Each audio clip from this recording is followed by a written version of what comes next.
did. This is a G chord. He's learning, absorbing. He's getting smarter every day. Homo habilis was the first to use tools. A player who makes the team great is more valuable than a great player. Losing yourself in the group for the good of the group, that's teamwork. It's happening fast. Collecting data is only the first step toward wisdom, but sharing data is the first step toward community. Poetry. There's not much glory in poetry, only achievement. Knowledge amplification. What he learns, we all learn. What he knows, we all benefit from. One little thing can solve an incredibly complex problem. Everything's about timing, kid. This is business. Faster, better, cheaper. Constant improvement. Speak your mind. Don't back down. Does he have a name? His name is Linux. I was at Agenda 2000, and one of the people who was there was Craig Mundy, who is some kind of high mucky-muck at Microsoft. I think Vice President of Consumer Products or something like that. And I hadn't actually met him. I bumped into him at an elevator, and I looked at his badge and said, "Ah, I see you work for Microsoft." And he looked back at me and said, "Oh yeah, and what do you do?"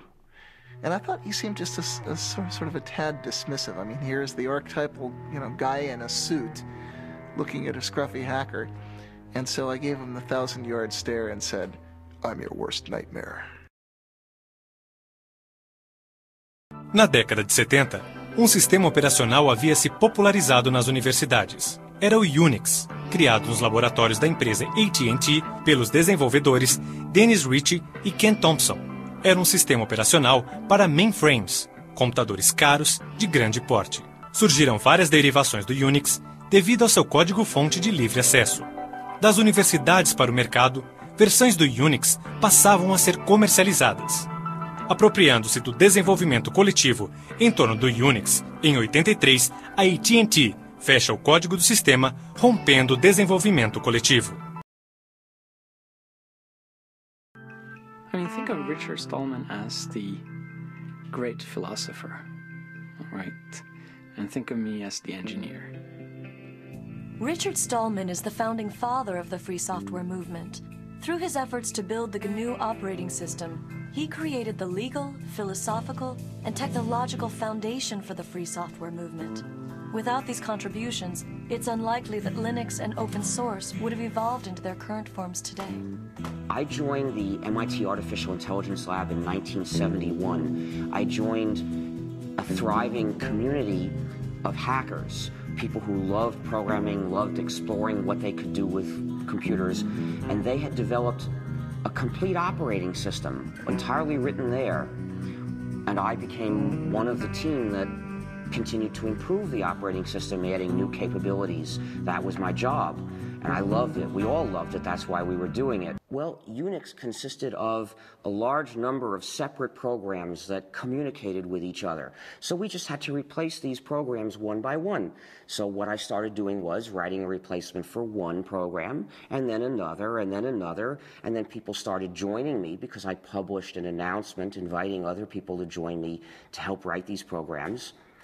And by around 1991, we had replaced practically all of them. What were some of the programs that you... Well, we had to have a complete system, you need to have a kernel, which is the program that allocates resources to all the other programs. You need a compiler, which translates a program from readable source code that programmers can understand into numbers, mysterious numbers that the computer can actually run.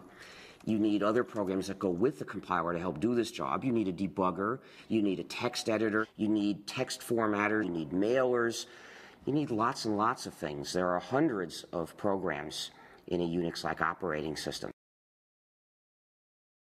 Linus used the traditional tried and true method of writing one program that does the job, and he got it to work quickly, in fact, faster than I would have thought was possible. The term for it is monolithic, which means that basically the OS itself is one entity, indivisible. while in a microkernel, the operating system kernel is actually just a collection of servers that do different things, and then they have a common protocol for doing communication between themselves. The kernel happened to be one of the last things we started to do, and we had started it not long before. And that's when Linus Torvalds came along. He developed a kernel and got it working faster than we got ours working, and got it to work very nicely and solidly. His kernel is called Linux. The initial goal was my very personal goal, to be able to run a similar environment on my computer that I had grown used to at the university computers. And I could not find anything that suited me for that, right? So having been doing computers for all my life, basically, at that point I just decided that I'll do my own. Most of the inspiration early on came from Sun OS, which was what I was using at the university at the time. The crucial thing about GNU is that it's free software. Now, free software refers not to price, but to freedom. So think of free speech, not free beer. The freedoms that I'm talking about are the freedoms to make changes if you want to, or hire somebody else to make changes for you if you're using the software for your business, to redistribute copies, to share with other people, and to make improvements and publish them so that other people can get the benefit of them too. Now, those are the freedoms that distinguish free software from non-free software. These are the freedoms that enable people to form a community. If you don't have all these freedoms, you're being divided and dominated by somebody. Relationship to the GNU project? Well, there's relationships to GNU on kind of multiple levels. One is just a philosophical level of thinking that making your source open is a good idea. When Linus developed the kernel, he wasn't doing it for the GNU project. He did it independently. And he released it independently, and we didn't know about it. But some of the people who did know about it decided to look for what else they could find to put together with that kernel to make a whole system. And they looked around, and lo and behold, everything they needed was already available. What good fortune, they thought, but actually there was no chance about it.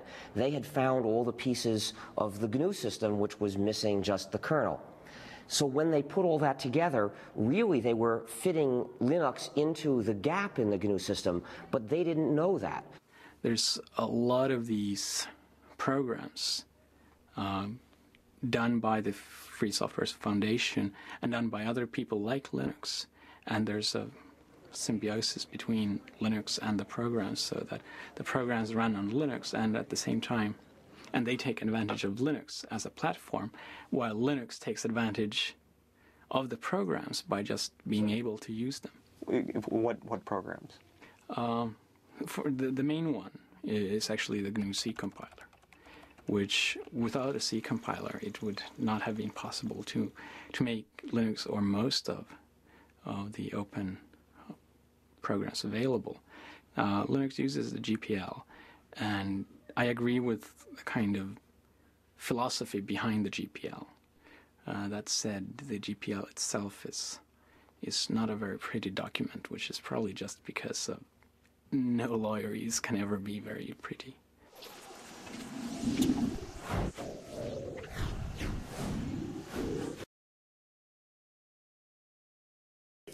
Eu lembro da primeira reunião que nós fizemos na Granja do Torto, em que eu não entendia absolutamente nada da linguagem que esse pessoal discutia, sabe? E houve uma tensão imensa entre aqueles que defendiam a adoção do Brasil do software livre e aqueles que achavam que nós deveríamos fazer a mesmice de sempre, né? Ficar do mesmo jeito, sabe, comprando e pagando a inteligência dos outros.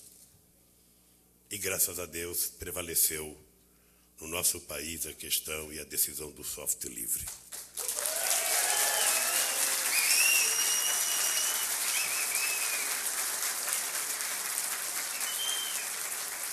Porque nós tínhamos que escolher, ou nós íamos para a cozinha preparar o prato que nós queríamos comer com os temperos que nós queríamos colocar e dar um gosto brasileiro na comida, ou nós iríamos comer aquilo que a Microsoft queria vender para a gente.